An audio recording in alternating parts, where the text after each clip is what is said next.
تەوحیدەکە بریتە لە ناسینی خوای گەورە لە پەرستنی خوای گەورە هەروە لە حاکمەتی خوای گەورە کە خوای گەورە قبوڵ ناکە شەریکی بۆ پیا بکرێ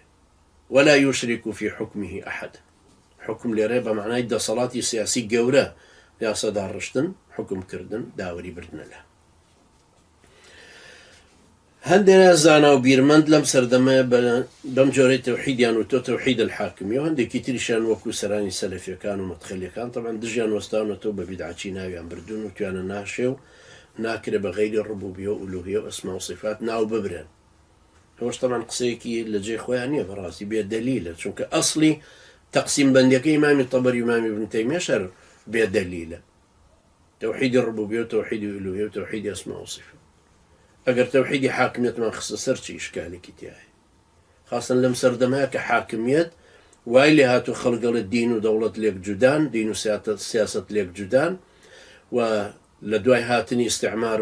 الرماني دولة عثماني وبرتوازبوني أمتك كمان ولا داني شريعتي خواي قورة وكو دستوري أمتك تو خلق بيري شوتو أجر سر لنا بو أمر توحيدي حاكمتي بوي بيريام خيتو جرينجي بم مسألة بدي يجي إشكالك لنواني سلفي وخلفية لم بابتي عني